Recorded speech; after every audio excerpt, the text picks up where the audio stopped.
عزیز ناظرین، اس پروگرام میں آپ کو خوش آمدید کہتے ہیں۔ المسیح کے آمد ثانی مسیحی ایمان کا ایک اہم حصہ ہے۔ اگرچہ کلام مقدس میں مسیح کے دوبارہ آنے اور قوموں کی عدالت کرنے کے بارے میں اچھی خاصی معلومات موجود ہیں، ان کے آنے کی کوئی مقررہ تاریخ نہیں دی گئی۔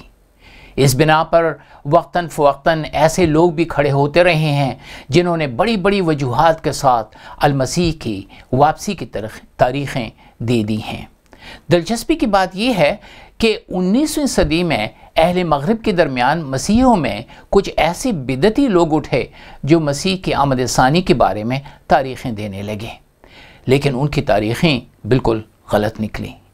اس کے مقابلہ میں مشرق وسطیٰ اور خاص طور سے ایران اور ہندوستان میں کچھ مسلمان ایسے بھی اٹھے جنہوں نے نزول مسیح کے ساتھ اسلامی عقائد کی روح سے مہدی موعود ہونے کا بھی دعویٰ کیا۔ ہندوستان میں ایک ایسی شخصیت کا نام مرزا غلام احمد تھا۔ اگرچہ المسیح کے آمد ثانی کے بارے میں کلام مقدس بائبل میں صاف صاف یہ ذکر ملتا ہے کہ وہ خود تشریف لائیں گے، مرزا غلام احمد نے اس کے مقابلے میں یہ دعویٰ کیا کہ وہ مسیح ہیں اور اس کے ساتھ مہدی موعود بھی ہیں۔ آج ان کے پیروکار ان کے ساری تحریرات اور روایات کو پیغمبر اسلام کی احادیث اور دیگر روایات کی طرح اپنے ایمان کا حصہ بناتے ہیں۔ اپنی تحریرات میں غلام احمد جو بانی جماعت احمدیہ ہیں، انہوں نے ایک طرف تو مسیح کے آمد اول کے واقعات اور ان کے آنے کے اصل مقصد اور تعلیم کی نفی کی، تو دوسری طرف انہوں نے نہ صرف اپنے آپ کو المسیح پیش کیا بلکہ اپنے آپ کو المسیح سے بھی زیادہ بزرگ برتر ہونے کے دعوے کیے۔ عجیب بات تو یہ ہے کہ انہوں نے اپنے دعویٰ اور مباحثوں میں امثال اور استعارات کا خاص سہارا لیا۔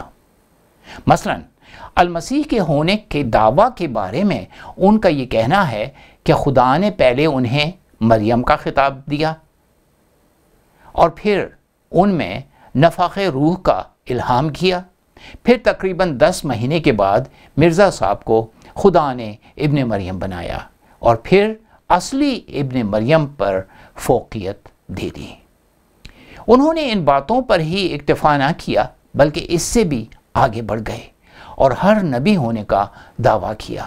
لہٰذا آج ان کے اکثریتی پیروکار نہ صرف ان کو مہدی، المسیح، کرشن اور بدھا بلکہ ان کو پیغمبر اسلام کی آمد ثانی سمجھتے ہیں۔ بعض تو یہ بھی کہتے ہیں کہ مرزا غلام احمد کے لیے گویا خدا خود زمین پر اتر آیا تھا۔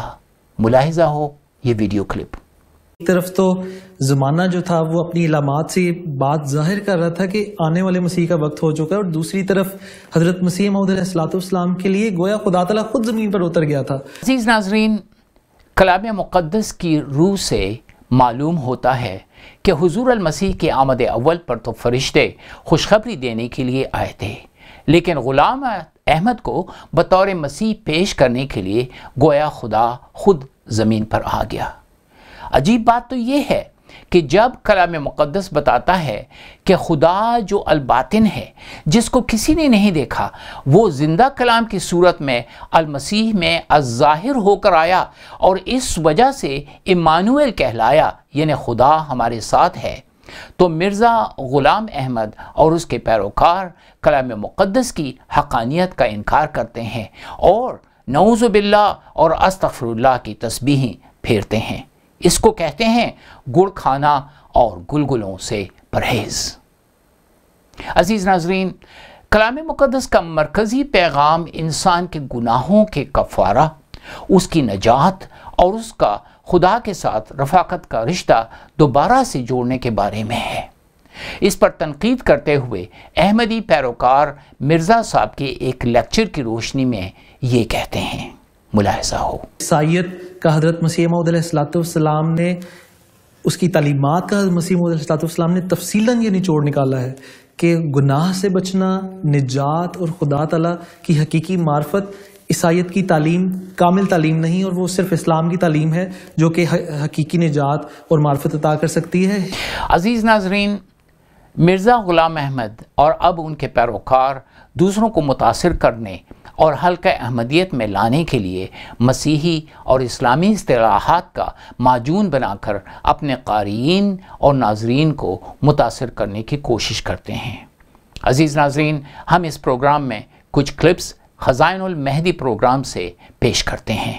ان کلپس میں بانی سلسلہ احمدیہ کے ایک لیکچر اسلام اور اس ملک کے دوسرے مذاہب سے مسیحیت کے خلاف اور احمدی صوفی ورژن کی حمایت میں نجات اور معرفت الہی کے بارے میں کچھ اقتباسات دیے گئے ہیں. پھر ان اقتباسات کو قرآن اور خاص طور سے کلام مقدس کی روشنی میں جانچتے ہیں اور بتاتے ہیں کہ حقیقت کیا ہے. ویڈیو کلپ ملاحظہ کریں. حضرت مسیح موعود علیہ الصلوۃ والسلام چونکہ اس زمانے میں نبی کے طور پہ مبعوث کیے گئے تھے اور نبی کا ایک بنیادی مقصد نجات بھی ہوتا ہے، گناہوں سے نجات، جہنمی زندگی سے نجات. اس کے متعلق حضرت مسیح موعود علیہ الصلوۃ والسلام نے اسلام کی تعلیمات کے تناظر میں کیا ذرائع پیش کیے ہیں جن سے ایک انسان جو ہے وہ جہنمی زندگی سے اور دوزخ سے نجات حاصل کر سکتا ہے. حضور فرماتے ہیں کہ خوف اور محبت اور قدردانی کی جڑ معرفت کاملہ ہے، بس جس کو معرفت کاملہ دی گئی اس کو خوف اور محبت بھی کامل دی گئی، اور جس کو خوف اور محبت کامل دی گئی اس کو ہر ایک گناہ سے جو بے باکی سے پیدا ہوتا ہے نجات دی گئی. بس ہم اس نجات کے لیے نہ کسی خون کے محتاج ہیں اور نہ کسی صلیب کے حاجت مند اور نہ کسی کفارے کی ہمیں ضرورت ہے، بلکہ ہم صرف ایک قربانی کی محتاج ہیں جو اپنے نفس کی قربانی ہے، جس کی ضرورت کو ہماری فطرت محسوس کر رہی ہے. ایسی قربانی کا دوسرے لفظوں میں نام اسلام ہے. تو یہ وہ قربانی ہے، یہ وہ ذریعہ ہے جس کے ذریعے ہم جہنمی زندگی سے نجات حاصل کر سکتے ہیں. ناظرین، اس کلپ کو سمجھنے کے لیے مرزا غلام احمد کی تحریر کے سیاق و سباق کا سمجھنا ضروری ہے. ان کا یہ دعویٰ تھا کہ انسان کو گناہ سے بچنے کے لیے کفارہ کی ضرورت نہیں، بلکہ اسے صرف معرفت الہی یعنی خدا کو جاننے کی ضرورت ہے، اور یہ معرفت حاصل کرنے کے لیے اسے اپنی نفس کی قربانی کرنی ہے. اس کو وہ اسلام کا نام دیتے ہیں. پھر جب طریقہ کار کی بات آتی ہے تو یہ بتایا جاتا ہے. سب سے پہلے حضور فرماتے ہیں کہ انسان کو امید دلائی گئی ہے قرآن کریم میں کہ تمہاری خدا سے ملاقات ہو سکتی ہے، اور اس کے لیے ایسے اعمال درکار ہیں جن میں تکبر نہ ہو، ان میں ریا نہ ہو، ان میں یہ نہ ہو کہ میں نے فلاں عمل کیا، میں نے فلاں عمل کیا. اگر تم خالص ہو کر تم اعمال کرتے ہو تو تمہاری خدا سے ملاقات ہو سکتی ہے. ناظرین، نجات حاصل کرنے کے لیے نفس کی قربانی کی ضرورت ہے، اور اس کا طریقہ کار وہ یہ بتاتے ہیں کہ معرفت حاصل کریں، اور معرفت حاصل کرنے کے لیے خالص اعمال کی ضرورت ہے. گویا آپ کے خالص اعمال بطور قربانی اور کفارہ کے خدا قبول کرے گا اور آپ کی اس سے ملاقات ہو جائے گی. دیگر الفاظ میں اعمال کے وسیلہ سے کہ یہ کرو اور وہ نہ کرو، اپنے طریقہ کار میں مرزا غلام احمد نفس کی قربانی اور اس کو پاک بنانے کے لیے دعاؤں کی ترغیب اور مجاہدہ کی پیشکش کرتے ہیں. اصل حقیقت یہ ہے کہ جس معرفت کی وہ بات کرتے ہیں وہ صوفی علماء نے ان سے بہت پہلے ہی بتا دیا ہے، جس میں مراقبے، چلہ کشی، جنگلوں میں ڈیرے اور دعا اور وظائف وغیرہ کرنے کا ایک سلسلہ لامتناہی ہے. لیکن حقیقت یہ ہے کہ ان ساری باتوں کا مقصد صرف خدا کو جاننا ہے، اور اس کے باوجود خدا کو صرف اتنا ہی جانا جا سکتا ہے جتنا اس خدا نے خود واضح کیا ہے. دراصل اسلام میں اس کی معرفت اور پہچان کا ذریعہ صرف اس کے صفات ہیں. مرزا غلام احمد کے نزدیک معرفت الہی کو حاصل کرنے کے لیے وحی اور الہام جاری کی ضرورت ہے. وہ اس بارے میں اپنی توضیح استعمال کر کے مسیحیت پر الزام لگاتے ہیں کہ ہمارے ہاں خدا کی معرفت کے بارے میں کوئی امر صاف نہیں. حضور فرماتے ہیں کہ عیسائی اس دعوے کو ہی پیش نہیں کر سکتے کہ وہ خدا تعالیٰ کی حقیقی معرفت دلا سکتے ہیں، کیونکہ عیسائی مذہب کے مطابق حضرت عیسیٰ کے بعد وحی و الہام کا راستہ بند ہو چکا ہے، اور اب خدا تعالیٰ کسی سے کلام نہیں کرتا. تو اس لیے خدا تعالیٰ کی حقیقی معرفت عیسائی مذہب جو ہے وہ اس کا دعویٰ ہی نہیں کرتا۔ پہلی بات تو یہ کہ خدا تعالیٰ کے حقیقی معرفت حاصل کرنے کا بہترین ثبوت المسیح خود ہیں۔ خدا جو الباطن ہے وہ المسیح میں ہو کر الظاہر بنے، لہٰذا معرفت حاصل کرنے کے لیے المسیح کے وسیلہ سے آنا پڑے گا، کیونکہ انہوں نے فرمایا ہے راہ، حق اور زندگی میں ہوں۔ مزید یہ کہ حضور المسیح نے روح القدس کی عنایت کا وعدہ نہ صرف اپنے حواریین سے کیا تھا بلکہ یہ وعدہ تمام پیروکاروں کے ساتھ بھی ہے۔ معرفت الہی حاصل کرنے کے لیے مسیحیوں کے پاس نہ صرف کلام مقدس ہے بلکہ زندہ کلام یعنی المسیح بطور شافی ہونے کے ساتھ انہیں ایمان لانے کی وجہ سے روح القدس بھی عنایت ہوا ہے۔ لہٰذا یہ دعویٰ کرنا کہ مسیحیوں کے ہاں خدا کی معرفت کے بارے میں کوئی امر صاف نہیں، یہ الزام تراشی کے سوا کچھ نہیں۔ جی ہاں، ہم یہ جانتے ہیں کہ خدا تعالیٰ کے حقیقی معرفت مرزا غلام احمد کی راہ سے نہیں بلکہ المسیح کی راہ سے میسر ہے۔ بات جب خدا کی معرفت کی ہے تو معرفت کا مطلب ایسی رفاقت اور شناسائی ہے جس کو حاصل کرنے سے پہلے انسان کو خود پہلے اپنے آپ کو جاننا چاہیے۔ جی ہاں، خود شناسی ایک ایسا پہلو ہے جو خدا تعالیٰ سے شناسائی اور معرفت الہی کے زینہ کا اولین حصہ ہے۔ یقیناً جس نے اپنے نفس کی حقیقت سے آگاہی حاصل کر لی اس نے صحیح معنوں میں ذات باری کے ادراک کا قدم اٹھایا۔ اہل اسلام بھی یہ مانتے ہیں کہ من عرف نفس ہی عرف ربہ ہی۔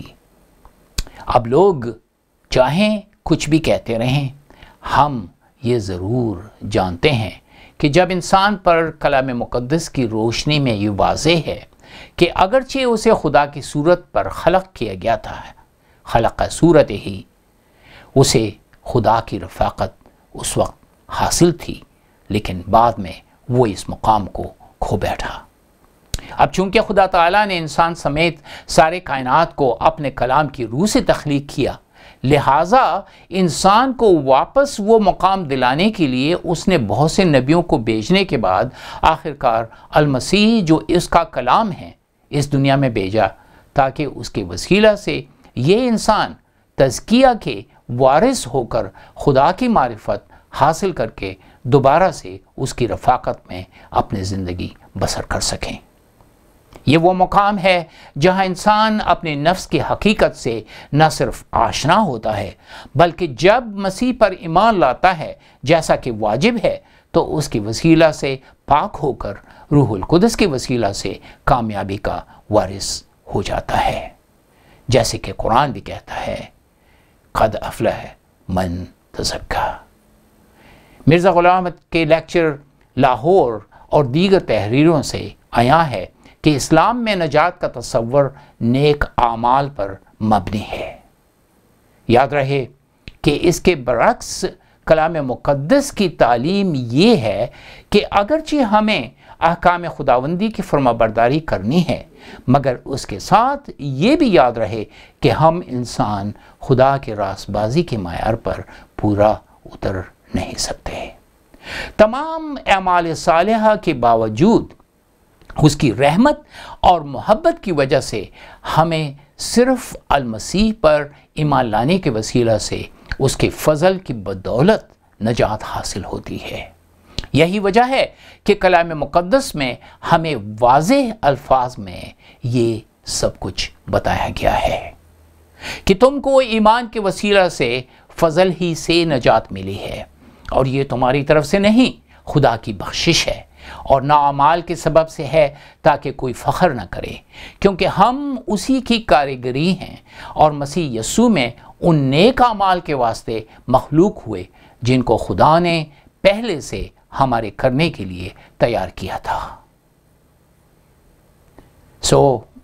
عزیز ناظرین، یاد رہے کہ نجات کا تعلق مخصوص اقدامات کے ساتھ نہیں کہ اسے حاصل کرنے کے لیے پہلے ان کی پیروی کی جائے۔ ہاں، مسیحی ہونے کے لیے بپتسمہ چاہیے، اعلانیہ اقرار چاہیے، اور ہاں مسیحیوں کو گناہ سے باز رہنا چاہیے اور بالکل اپنی زندگی خدا کے احکامات کی روشنی میں بسر کرنی چاہیے۔ لیکن یہ اقدامات نجات حاصل کرنے کے لیے نہیں ہیں، بلکہ یہ نجات کے نتائج ہیں۔ ہم اپنے گناہ سے چاہے وہ کتنا بھی حقیر ہی کیوں نہ ہو، کسی بھی صورت میں خود اپنے اچھے کاموں کے وسیلہ سے نجات حاصل نہیں کر سکتے۔ فقط خدا ہی ہماری نجات کو اپنے فضل کی وجہ سے پائے تکمیل تک پہنچاتا ہے، اور ایسا ہی اس نے کیا۔ خدا نے خود المسیح کے وسیلہ سے تمام اقدامات کو مکمل کیا، اور اس طرح ہر اس شخص کو نجات کی پیشکش کرتا ہے جو اسے قبول کرتا ہے۔ عزیز ناظرین، ایک اور ویڈیو کلپ دیکھیں۔ یقین کا مضمون ہے۔ حضور فرماتے ہیں کہ یقین کے 3 درجے ہوتے ہیں۔ ایک ہوتا ہے علم الیقین، پھر عین الیقین، پھر حق الیقین۔ اور حق الیقین وہ پیک پوائنٹ ہے، وہ کامل کمال کی جگہ ہے جس کے بعد انسان کسی گناہ میں ملوث نہیں ہو سکتا۔ حضور فرماتے ہیں کہ جس کو معرفت کاملہ ہو جاتی ہے وہ اس حق الیقین تک پہنچ جاتا ہے، اور جو اس حق الیقین تک پہنچ جاتا ہے پھر ان کے بارے میں قرآن کریم میں جو آیا ہے کہ اس کو 2 جنتیں عطا کی جاتی ہیں۔ عزیز ناظرین، معرفت الہی کی مد میں مرزا غلام احمد نے یقین کا ذکر کیا ہے۔ وہ اس کی 3 قسموں یعنی علم الیقین، عین الیقین اور حق الیقین کا ذکر کرتے ہیں۔ ان کی یہ بات جو انہوں نے صوفی علماء سے نقل کی ہے ہمارے لیے کوئی نئی بات نہیں، کیونکہ نبوت اور ایمان کی پوری بنیاد کلام مقدس میں الیقین کے 3 خصوص پر قائم ہے۔ علم الیقین وہ درجہ ہے جو کسی کو کسی کی بات کے سننے اور کسی کے بتلانے سے حاصل ہو۔ عین الیقین وہ درجہ ہے جو آنکھوں سے مشاہدہ اور معائنہ سے حاصل ہو۔ اسی طرح حق الیقین وہ درجہ ہے جو مشاہدہ کے بعد چھونے، محسوس کرنے، چکھنے اور تجربہ سے حقیقت معلوم کرنے سے حاصل ہو۔ یقین کی تینوں درجات کی نشاندہی المسیح کے کلام میں نہ صرف ملتی ہے بلکہ علم کے ان تینوں درجوں کا نقطہ عروج یعنی منتہائی کمال المسیح خود ہیں۔ یہی وجہ ہے کہ المسیح نے یقین کے ان تینوں پہلوؤں کو ایک ہی جملہ میں لپیٹ کر فرمایا، راہ، حق اور زندگی میں ہوں۔ پھر یہی وجہ ہے کہ حواریین المسیح نے جو گواہی خدائے الباطن اور المسیح کو اس کا ظاہر ہونے کی ہمیں دی ہے، اس سے بھی یہی شہادت ہمیں ملتی ہے۔ مثلا المسیح کے ایک حواری یہ فرماتے ہیں، اس زندگی کے کلام کی بابت جو ابتدا سے تھا اور جسے ہم نے سنا اور اپنی آنکھوں سے دیکھا بلکہ غور سے دیکھا اور اپنے ہاتھوں سے چھوا، یہ زندگی ظاہر ہوئی اور ہم نے اسے دیکھا اور اس کی گواہی دیتے ہیں، اور اسے ہمیشہ کی زندگی کی تمہیں خبر دیتے ہیں جو باپ کے ساتھ تھی اور ہم پر ظاہر ہوئی۔ جو کچھ ہم نے دیکھا اور سنا ہے تمہیں بھی اس کی خبر دیتے ہیں تاکہ تم بھی ہمارے شریک ہو، اور ہماری شراکت باپ کے ساتھ اور اس کے بیٹے یسوع مسیح کے ساتھ ہے، اور یہ باتیں ہم اس لیے لکھتے ہیں کہ ہماری خوشی پوری ہو جائے۔ دیکھا، ان کے ان الفاظ میں یقین کے تینوں اصول یا پہلو کہہ لیں وہ موجود ہیں۔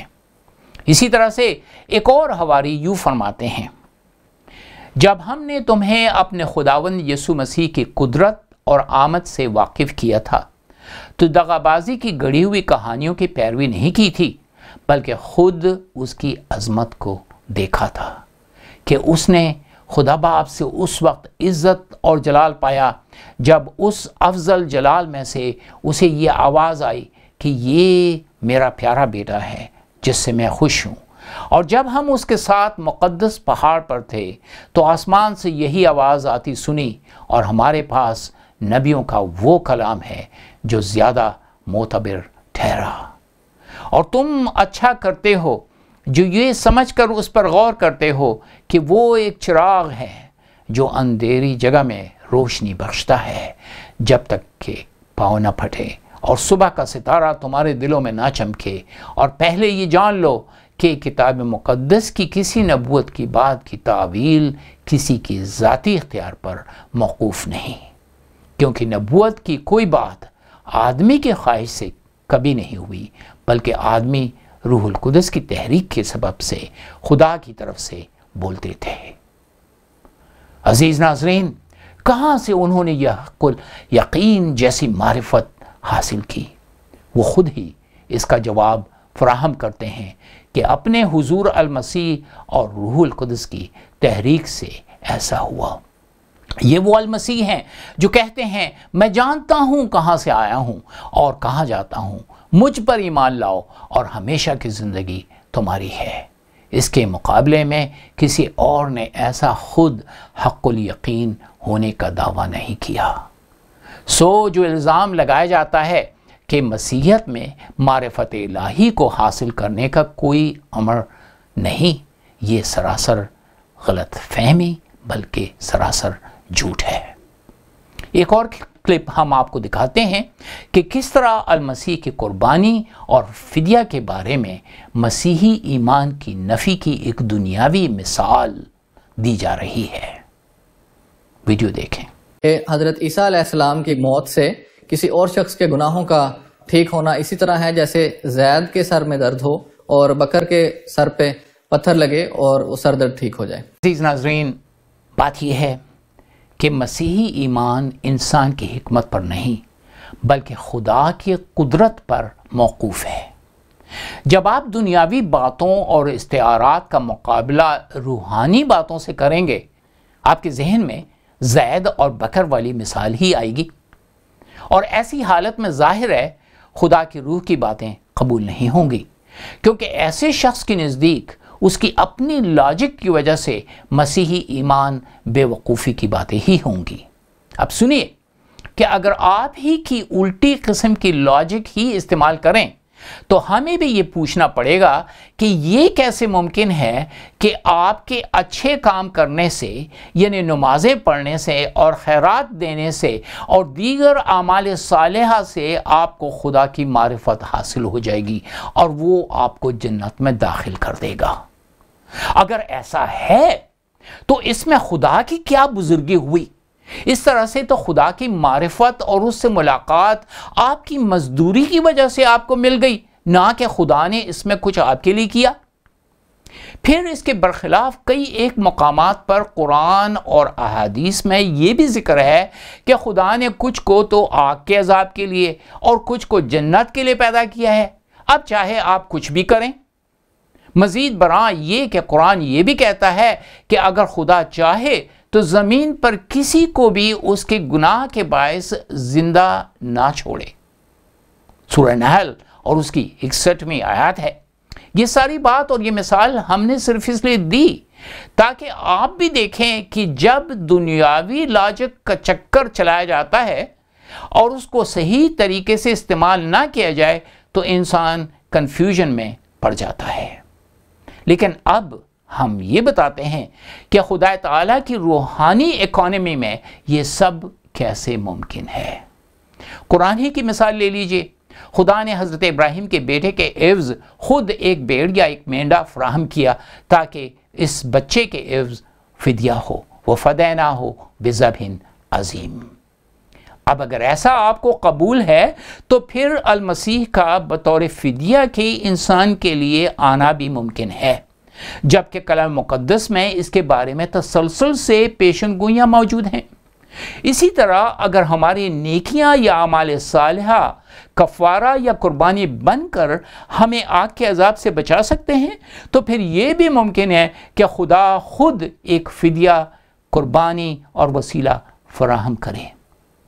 چونکہ دنیاوی مثال دینے اور دنیاوی لاجک استعمال کرنے کا مرزا صاحب کو اور ان کے پیروکاروں کو بہت شوق ہے، ان کے پیروکار جو ہیں وہ اس میں کمال کی ڈگری حاصل کرنے کے صحیح کرتے رہتے ہیں، لہٰذا ان باتوں کی وجہ سے ہم آپ کو ایک دنیاوی مثال پیش کرتے ہیں تاکہ المسیح کی قربانی یا فدیہ بننے کا مقصد کچھ تو سمجھ میں آپ کے آئے۔ مثال لے لیجئے، بکر کوئی ایسی دل کی بیماری ہے جس کا علاج اس کی نہ صرف استطاعت سے باہر ہے بلکہ ناممکن ہو گیا ہے۔ صرف ایک طریقہ رہ گیا ہے کہ کسی اور کا دل اسے مل جائے۔ پھر کوئی شخص نہ صرف اس کے علاج کا بل ادا کرتا ہے بلکہ اسے بعد میں معلوم ہوتا ہے کہ جو دل اس کے جسم میں اب دھڑک رہا ہے وہ زید نامی ایک شخص کا تھا۔ اب بکر ایک نئی زندگی گزارتا ہے۔ جی ہاں، اس زندگی کی کچھ شرائط بھی ہیں کہ وہ ایسا کوئی کام نہ کرے کہ اس سے اس کے نئے دل کو رنج ہو۔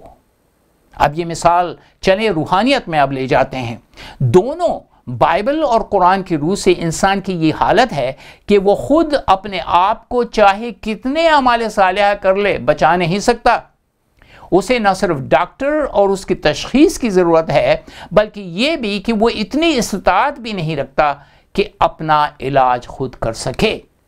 اور خدا اپنے عدل اور رحم دونوں صفات اور معیار کو پورا کرنے کے لیے خود اب اس کا انتظام کرتا ہے۔ جیسے اس نے ابراہیم کے بیٹے کا فدیہ دیا اور کہا وَفَدَيْنَاهُ بِذَبْحٍ عَظِيمٍ، بالکل اسی طرح اس نے اس دنیا میں اپنے المسیح کو بطور فدیہ بھیجا کہ جو کوئی اس پر ایمان لائے ہلاک نہ ہو بلکہ ہمیشہ کی زندگی پائے۔ عزیز ناظرین، مرزا صاحب ایک طرف معرفت الہی کا ذکر کرتے ہیں کہ اس کو حاصل کرنے کے لیے خالص اعمال کی ضرورت ہے۔ گویا خالص اعمال آخر کار حق الیقین بن کر سائل کے لیے نہ صرف معرفت الہی کا سبب بن جاتے ہیں بلکہ مرزا صاحب کے بیانات کی روشنی میں اعمال کی بدولت جنت کے کافوری شربت بھی نصیب ہو جاتے ہیں۔ دیگر معنوں میں یہ اعمال آگ کے عذاب سے بچاؤ کا باعث ہوں گے، لیکن ان کی یہ توضیح صحیح نہیں، کیونکہ انسانی اعمال صالحہ نہ تو وسیلہ بن سکتے ہیں اور نہ ہی کفارہ۔ پیغمبر اسلام کو ہی لے لیجئے، فرمایا کہ وہ خود بھی نجات اعمال کے بدولت حاصل نہیں کر سکتے، ہاں اگر اللہ کا فضل اور رحمت انہیں لپیٹ لیں۔ دیکھ لیجئے، خود پڑھ لیجئے، بعض حدیثوں میں لفظ نجات کی جگہ جنت آیا ہے۔ عزیز ناظرین، پھر یہی نہیں، سارا لیکچر دینے کے بعد خود مرزا صاحب بھی اس کا اعتراف کرتے ہیں۔ ملاحظہ ہو یہ ویڈیو۔ یاد رکھو کہ تم اپنے اعمال سے کبھی بچ نہیں سکتے، ہمیشہ فضل بچاتا ہے نہ اعمال۔ اے خدائے کریم و رحیم، ہم سب پر فضل کر کہ ہم تیرے بندے اور تیرے آستانے پر گرے ہیں، آمین۔ جناب اعلیٰ، بات وہیں آ جاتی ہے کہ ہم سب کو فضل کی ضرورت ہے۔ یاد رہے کہ یہ فضل المسیح کے وسیلہ سے میسر ہے۔ یہی وجہ ہے کہ کلام مقدس میں المسیح کے بارے میں یہ مرقوم ہے، اس کے معموری میں سے ہم سب نے پایا، یعنی فضل پر فضل، اس لیے کہ شریعت تو موسیٰ کی معرفت دی گئی مگر فضل اور سچائی یسوع مسیح کی معرفت پہنچی۔ عزیز ناظرین، اگر آپ ان میں سے ہیں جو معرفت الہی اور دیدار الہی کے آرزومند ہو کر دن رات هو الاول والآخر هو الباطن والظاہر کے تسبیح میں سرگرداں رہتے ہیں تو جان لیجئے کہ خدا تعالی جو الباطن ہے اس نے اپنے آپ کو المسیح میں ظاہر کر کے اپنے فضل کا لنگر سب کے لیے کھول دیا ہے۔ یہ وہ المسیح ہیں جو پکار رہے ہیں، اے محنت اٹھانے والوں اور بوجھ سے دبے ہوئے لوگوں، سب میرے پاس آؤ، میں تم کو آرام دوں گا۔ عزیز ناظرین، یہی وہی حقیقت ہے۔ خداوند تعالیٰ کا فضل اور المسیح میں اس کی شراکت آپ کے شامل حال رہے، آمین۔